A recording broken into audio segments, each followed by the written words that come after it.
Hi, Gail. Hey, Kat. Grinder. Yes, the Baratza. I would like for you to show me maintenance, how to clean my burrs, baby. Your burrs. You got a burr in your bonnet? Burr in your bonnet? Yeah. Okay.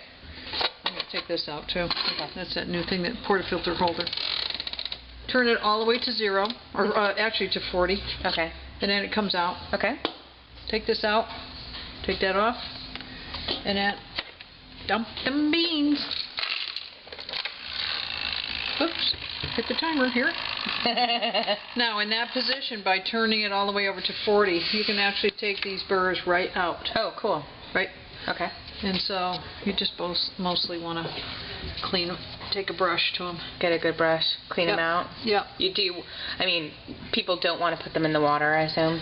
You know, I have, but you got to really make sure that those things are dry. Okay. So using a brush is going to be the best technique. Yeah, exactly. Okay. And it, gets all the junk off of there. And anything that's on there that you can't get off with the brush, make sure you aggressively go after it. Okay. You can actually use like a wire brush too.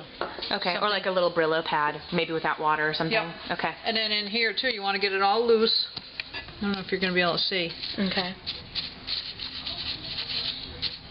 Dump it again.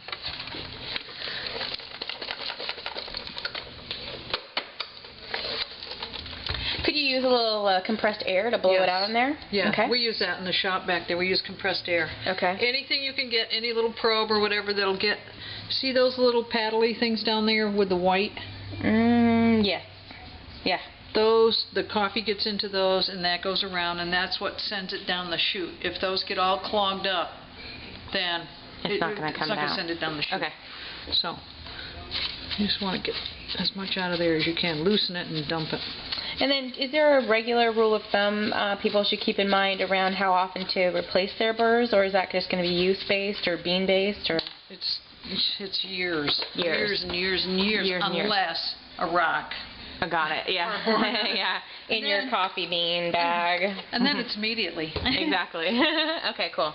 So what I would do too, I don't know if why don't you pause here and I'll go get a little probe and we can show them how I would use a little probe down in there too if the bristles on the brush aren't quite firm enough. Okay, great. Okay. You got your probe. Yeah, just a just kind of get things moving down in there. Okay. I don't know if you can see if the light is good enough. Yeah.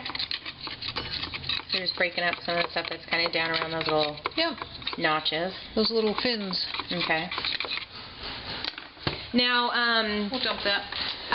Talking about replacing burrs and stuff, what kind of signs would somebody get that their burrs, what would the grinder start to do that might mean that they need to be replaced? It just won't grind properly. Okay. It will be, you'll see inconsistencies, or you'll say, gee, it's making all kinds of noise and it's doing its thing, but nothing's coming out. Okay. And if you look at the burrs and you run your hands around against the grain, you'll be able to feel if it's too smooth. Then if it's no resistance, they're not sharp. Okay, they should feel sharp. And the other thing I would recommend that people do too, in lieu of doing this, all you have to do is purchase that stuff on our webpage called grinds. Oh, yeah. Take a packet, put it through there. If you're using oily beans, I would say put it through about every 3 weeks or so. And if you're using a medium roast like the Lavazza is, every couple of months. Okay. You will notice. And those are just the little wheat-based pellets. Yeah. And it just kind of clears out the burrs and everything for you. Okay, yeah, cool. It does what I'm doing right here, and it does a really good job of it really quick without taking it apart. Awesome. All right. All right. Thanks, Take Gail. care of it? Yes. Totally. Okay, Gail. So you have done we came back for a unscheduled closure moment. You're going to show us how to put it back together. Yeah. Okay. Yeah, that's important because people get it all messed up. You want this red dot in the front. Okay. And you're going to put it, you'll see it go down into turn it until it goes down into the notch. There. Okay. And then put this rubber ding-dong back on here that keeps the grounds from going down inside the motor. Okay. And you'll see there's a couple of notches on that. And then line this up with that slot. Okay. If you have it backwards, this one is wider, goes in the wider slot. Okay. This one's narrower, goes in this narrow slot. I see. Down in there. There. Good to go. All right. Good to go. Thanks. Yep.